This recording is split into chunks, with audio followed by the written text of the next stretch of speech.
नमस्कार, स्वागत है आपका ईटी नाउ स्वदेश पर। मैं हूं आपके साथ सौमित्र बुतकर। आप देख रहे हैं मार्केट पर हमारी खास पेशकश कल की तैयारी। और इस शो में हम सबसे पहले बात करेंगे शेयर बाजार की और साथ ही आईपीओ मार्केट की गहमा गहमी की। दोनों ही तरफ मौके तलाशने में हम आपकी मदद करेंगे। सबसे पहले बात होगी आईपीओ बाजार की। देश के सबसे बड़े आईपीओ में पैसा लगाने का आपके पास आखिरी मौका है। कल पेटीएम के आईपीओ का आखिरी दिन है। इस आईपीओ के जरिए कंपनी 18,300 करोड़ रुपए जुटा रही है। आज आईपीओ के दूसरे दिन ये इशू कुल 48% भरा, जिसमें रिटेल निवेशकों का हिस्सा 1.25 गुना भरा है।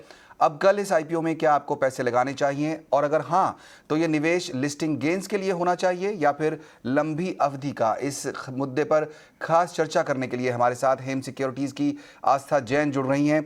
आस्था, स्वागत है कार्यक्रम में आपका। एक बड़ा सवाल, देश का सबसे बड़ा आईपीओ खुला हुआ है, कल आखिरी दिन है, last opportunity for all the investors कि वो इसमें पैसा लगा सकें। आप क्या सलाह दे रही हैं? पेटीएम के इशू में पैसा लगाना चाहिए? Good evening Soumitra. देखा जाए तो जो हमारी रिकमेंडेशन है वो तो सब्सक्राइब की है, लेकिन सब्सक्राइब लॉन्ग टर्म के लिए है, अगर रिस्क नहीं ले सकते। लेकिन अगर यहाँ पे जो भी यहाँ पे इन्वेस्टर्स हैं थोड़ा रिस्क एपेटाइट रखते हैं तो लिमिटेड लिस्टिंग गेन के लिए भी लगा सकते हैं। और नहीं ये रिस्क लेना चाहते तो बिल्कुल लॉन्ग टर्म के लिए लगा जाए। हम यहाँ पे क्यों लिमिटेड लिस्टिंग गेन मान रहे हैं, क्योंकि देखा जाए तो वैल्यूएशन फ्रंट पे थोड़ा सा यहाँ पे हमें लगता है कि आईपीओ फुली प्राइस्ड है। प्राइस बाय सेल्स मल्टीपल पे मैं देखूं तो 50 times price by sales multiple पे ये आता है, तो वैल्यूएशन यहाँ पे फुली प्राइस लगते हैं। और ऐसा लगता है कि थोड़ा बहुत ही एप्रिसिएशन यहाँ पे आगे जाते हुए देखने को मिलेगा लिस्टिंग डे की अगर हम बात करें।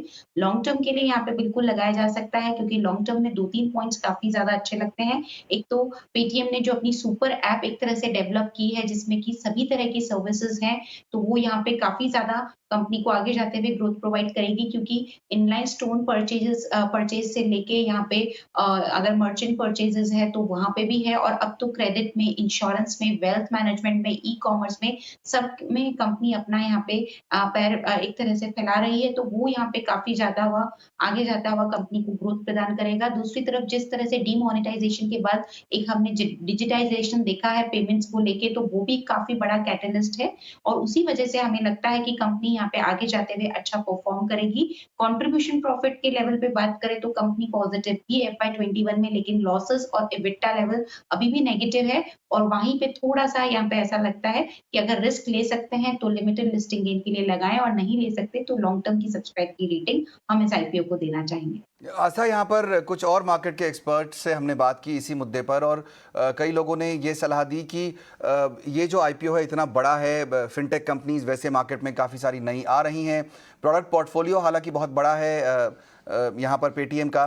तो अगर जैसा आप भी कह रही हैं कि लिमिटेड लिस्टिंग गेन्स की पॉसिबिलिटी है, तो कई लोगों ने ये सलाह दी कि आपको कल जब लिस्ट हो जाए कंपनी तब तक वेट करना चाहिए, 2 से 3 महीने देखना चाहिए, और क्योंकि ये पॉसिबिलिटी है कि आपको शायद आईपीओ में सब्सक्रिप्शन मिले ही नहीं, तो वहाँ पर 2 से 3 महीने के बाद आपको इसमें एंटर करना चाहिए।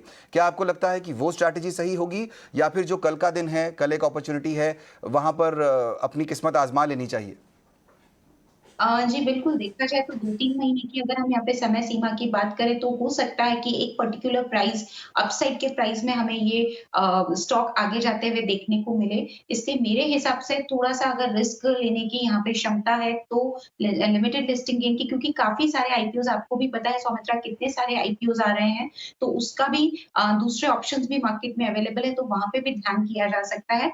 तो आफ्टर लिस्टिंग मुझे नहीं लगता कि ये आफ्टर लिस्टिंग एक बार देखना चाहिए, क्योंकि 2-3 महीने के पर्सपेक्टिव से तो वैसे भी ये काउंटर देखने वाला नहीं है, क्योंकि जो प्रॉफिटेबिलिटी की बात करेंगे, ये 1 क्वार्टर की कहानी नहीं है। इस तरह की कंपनी में कम से कम नहीं तो साल भर का नज़रिया, साल 2 साल का नज़रिया यहाँ पे रखना पड़ता है, क्योंकि तभी जाके हमें कुछ प्रॉफिटेबिलिटी के फिगर्स यहाँ पे देखने को मिलेंगे। एटलीस्ट हम लोग जो यहाँ पे हिम सिक्योरिटीज़ में एक्सपेक्ट कर रहे हैं एफवाई 24 तक ये प्रॉफिटेबल होगी कंपनी, तो यहाँ से एटलीस्ट 2 साल का पीरियड हम मानते हुए चल रहे हैं। तो मेरे हिसाब से 2-3 महीने में कोई बड़ा अंतर यहाँ पे आने वाला नहीं है, और उसी वजह से सलाह यही रहेगी कि अगर, क्योंकि कोल इंडिया का जब आईपीओ आया था काफ़ी बड़ा आईपीओ था, और उसके बाद ये पहला आईपीओ है जो इतने बड़े साइज़ का है, और वहाँ पे भी हमने लिस्टिंग गेन होते हुए देखे थे।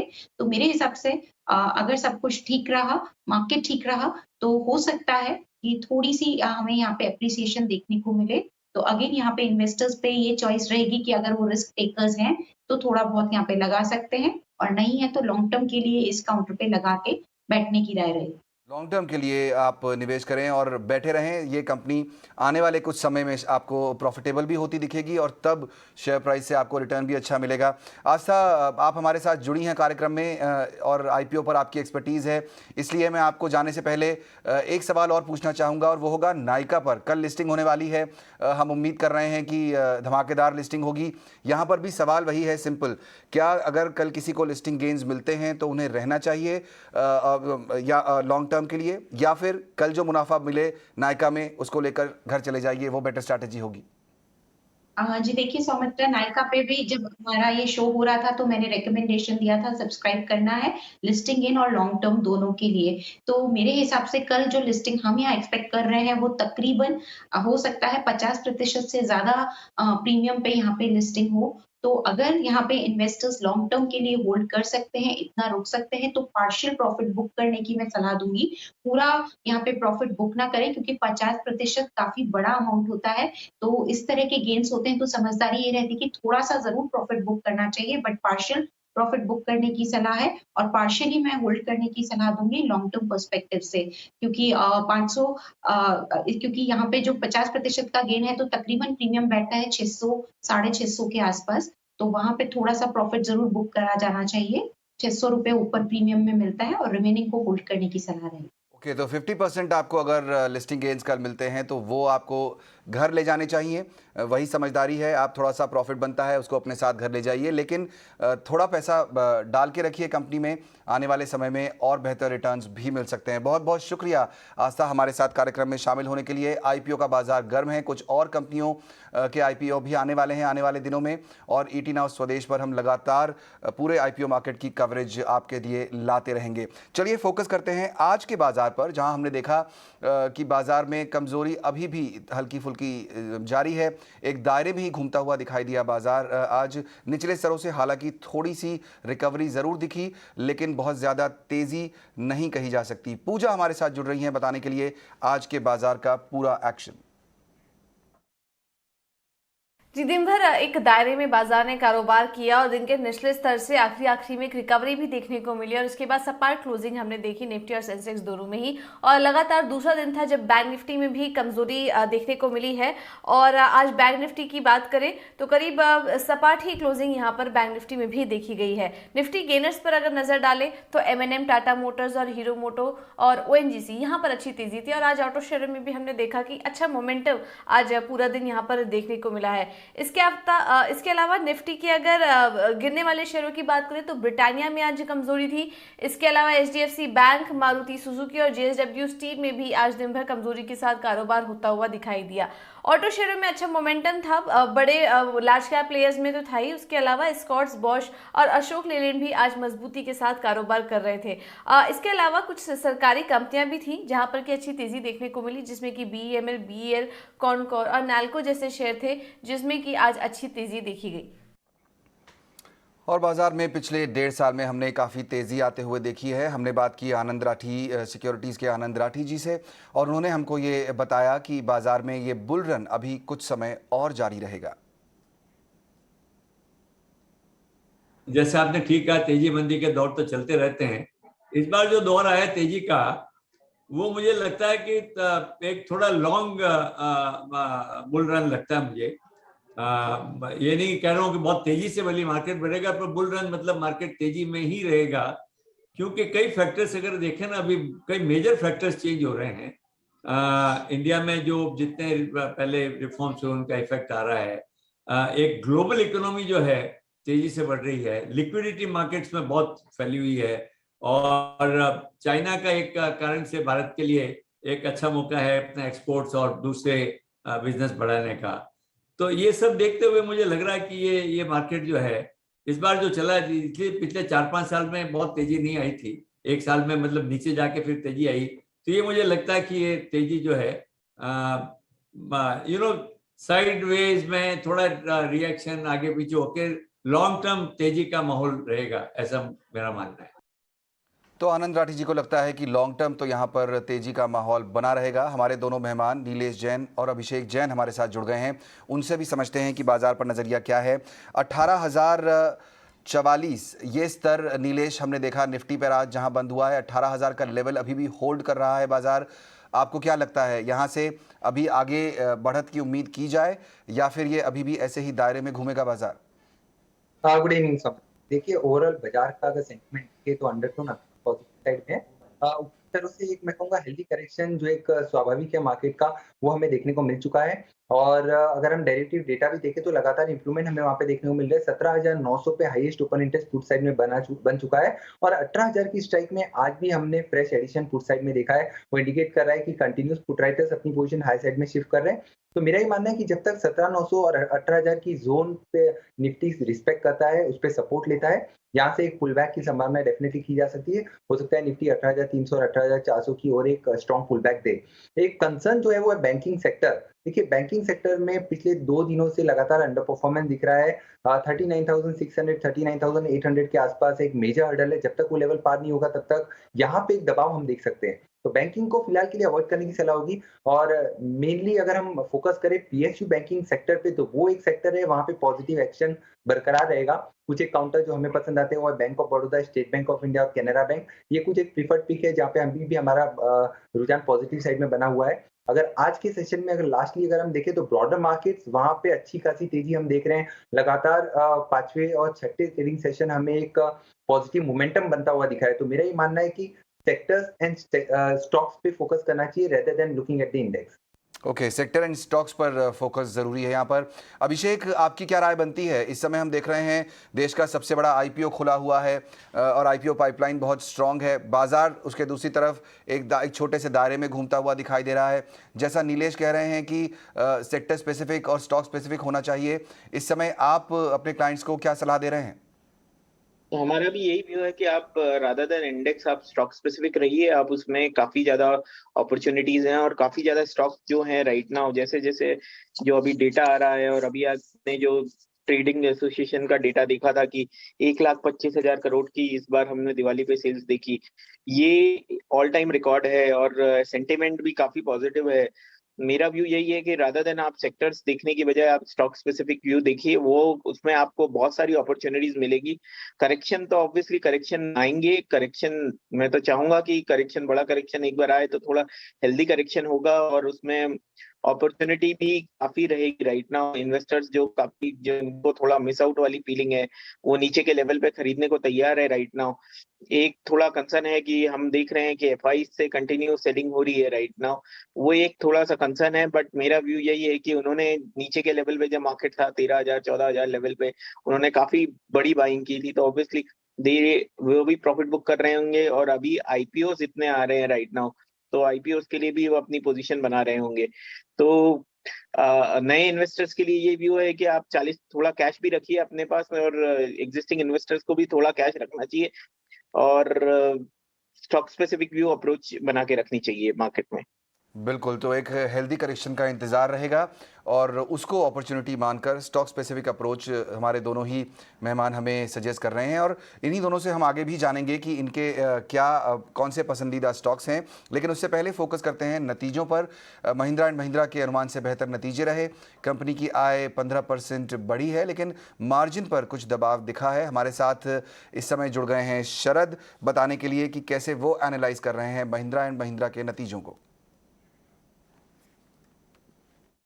महिंद्रा एंड महिंद्रा के अच्छे नतीजे आए हैं और ओवरऑल देख सकते हैं स्टॉक मार्केट में भी, प्राइसेस में भी अच्छे मूवमेंट देखने मिली। अब नंबर्स पे फोकस करते हैं तो देखेंगे रेवेन्यू और एबिटा, ये दोनों जो हैं एनालिस्ट की एस्टिमेट्स को बीट किए हैं, अनुमान से बेटर आए हैं और मार्जिन्स लगभग इनलाइन देखने को मिले हैं। अगर हम लोग हार्ड नंबर्स देखें तो रेवेन्यू में ऑलमोस्ट 15% का गिरावट देखने मिला है, पर वो जो था अनुमान से कम था और मार्जिन्स में थोड़ी सी प्रेशर ज़रूर है, ऑलमोस्ट 12.5% आई है क्योंकि कॉमोडिटी कॉस्ट बढ़ी थी। लेकिन ओवरऑल एक बहुत पॉजिटिव सेट ऑफ नंबर्स देखने मिला और इनके क्या क्या पॉइंटर्स हैं, क्या क्या इंपॉर्टेंट ट्रिगर्स थे, वो हम लोग डिस्कस करते हैं। तो सबसे पहले बहुत अच्छी ऑपरेटिंग परफॉर्मेंस देखने मिली और एक्सपोर्ट्स, स्पेशली अगर आप ऑटो ले लें या फार्म सेक्टर ले लें, इन दोनों सेगमेंट्स में बहुत अच्छा परफॉर्मेंस देखने मिला। मैनेजमेंट की कमेंट्री भी बहुत बुलिश थी जो तीसरे तिमाही की जो वॉल्यूम की ग्रोथ मोमेंटम है वो कंटिन्यू करने वाली है। याद रखिए फेस्टिव सीजन चल रहा है और अच्छी बुकिंग्स भी देखने मिली है, स्पेशली आपके जो पैसेंजर व्हीकल्स में, और जो कंपनी के जो एसयूवीज़ हैं जो फोकस में आए हैं, जो न्यूज़ में हाल ही में आए थे कि जो XUV 700 के बहुत अच्छे बुकिंग्स देखने मिले और ऑलमोस्ट 6 से लेकर 12 महीना तक का जो है बुकिंग का जो वेटिंग पीरियड चल रहा है। उसके अलावा ऑटोमोटिव सेगमेंट में भी एक अच्छी हेल्दी ऑर्डर बुक देखने मिली है और कंपनी के जो मैनेजमेंट की जो कॉन कॉल हुई थी उसमें 2 इम्पॉर्टेंट जो है अनाउंसमेंट्स की गई है। सबसे पहले की गई कि 2027 तक लगभग 13 नई SUV लॉन्च होने वाले हैं और इन लॉन्चेस में लगभग आप देख सकते हैं 8 नई इलेक्ट्रॉनिक व्हीकल SUVs लॉन्च होंगे। तो ये बहुत एक इम्पॉर्टेंट अनाउंसमेंट्स आया है ओवरऑल, और मैनेजमेंट कमेंट्री बहुत बुलिश रही है। और ओवरऑल देखा जाए तो मार्केट्स की जो नतीजे हैं उनमें भी बहुत अच्छा परफॉर्मेंस देखने मिला है। तो M&M को बहुत एक अच्छे सेट ऑफ नंबर्स दिए थे इस बार। ओके अभिषेक, आपसे जानना चाहेंगे, यहाँ पर ऑटो स्पेस काफ़ी ज़्यादा फोकस में रहा पिछले कुछ समय। हमने देखा चिप शॉर्टेज की वजह से कुछ समस्या हो रही थी कंपनियों को, हालांकि अब बताया जा रहा है कि वो समस्या एड्रेस की जा रही है, धीरे धीरे प्रोडक्शन बढ़ेगा। फेस्टिव सीजन लौट आया है, इकोनॉमी में डिमांड लौट आई है। क्या आपको लगता है कि M&M, मारुति, बजाज, TVS, ये अलग अलग 4 व्हीलर या 2 व्हीलर स्पेस के जो स्टॉक्स हैं उनमें से अब फोकस करना चाहिए, यहाँ से बेहतर रिटर्न्स की उम्मीद की जानी चाहिए? आपकी टॉप पिक क्या होगी स्पेस से? जी, डेफिनेटली ये सब स्टॉक्स पे आप काफी अपना पोर्टफोलियो पे बना सकते हैं। राइट नाउ हमारा व्यू उन पे पॉजिटिव ही है। मेरे को लगता है जैसे आप 2 व्हीलर्स में भी अगर आप देखेंगे, हीरो मोटोकॉर्प है राइट नाउ आज 13 टाइम पे अवेलेबल है, 12-13 टाइम पे अवेलेबल है। और बजाज ऑटो जहाँ पे एक्सपोर्ट्स में अच्छा ट्रैक्शन है। ऑब्वियसली 2 व्हीलर स्पेस में थोड़ा कंसर्न थे कि भाई ईवी का इम्पैक्ट आएगा, बट मोटरसाइकिल सेगमेंट में यहाँ पे ईवी का कोई ऐसा इम्पैक्ट दिख नहीं रहा है राइट नाउ। और तो वहां पे आप स्टॉक्स में देख सकते हैं right now. Even TVS motor में भी हालांकि ये रनअप होने के बाद मेरे को इसमें अपसाइड थोड़ा लिमिटेड लगता है, बट और पैसेंजर व्हीकल में तो डेफिनेटली टाटा मोटर DVR जो है मेरे को काफी अच्छा लगता है।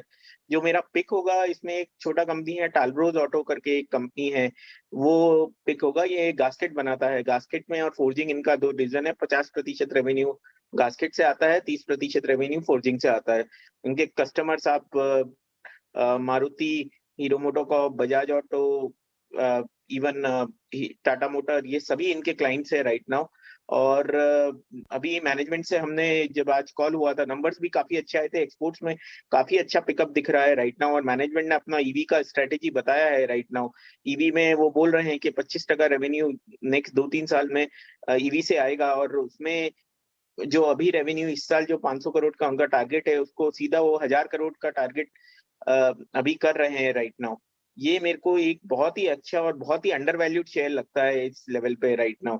और 15% मार्जिन मेरे को लगता है 14.5 से 15% मार्जिन है। और एक्सपोर्ट्स में काफी अच्छा पिकअप है। ईवी में उन्होंने अभी BMW, वॉल्वो, इवन अगर आप बात करेंगे JLR के लिए भी इन्होंने काम करना चालू किया है। फोर्जिंग में BMW के लिए काम करना चालू किया है, मर्सिडीज के लिए काम करना चालू किया है। तो कंपनी स्पेसिफिक भी इन्होंने काफी अच्छा काम कर रहे हैं राइट नाउ। ये आप स्टॉक अपने पोर्टफोलियो में रख सकते हैं।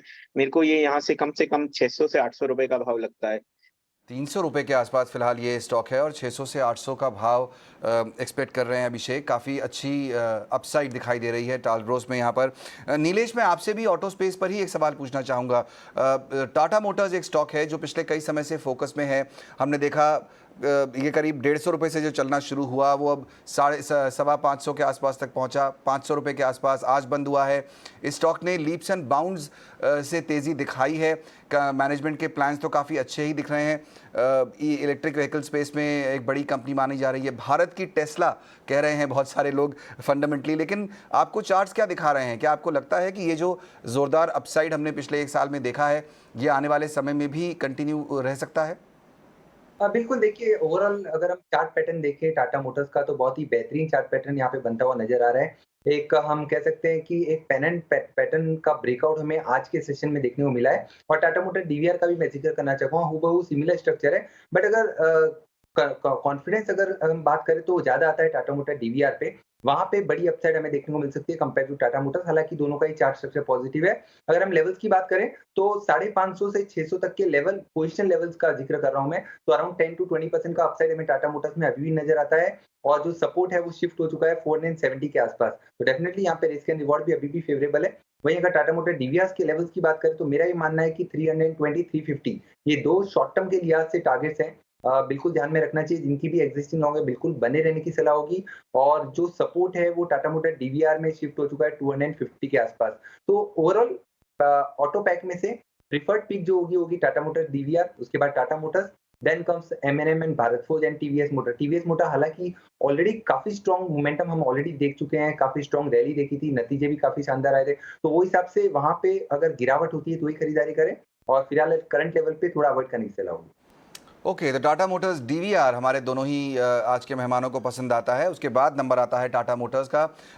टाटा ग्रुप की कंपनियां वैसे भी काफ़ी अच्छा परफॉर्मेंस दिखा रही हैं और ये दोनों जो स्टॉक्स हैं इन्होंने बहुत अच्छे रिटर्न्स पिछले कुछ समय में दिए हैं। इन पर अभी भी आप नज़र रख सकते हैं।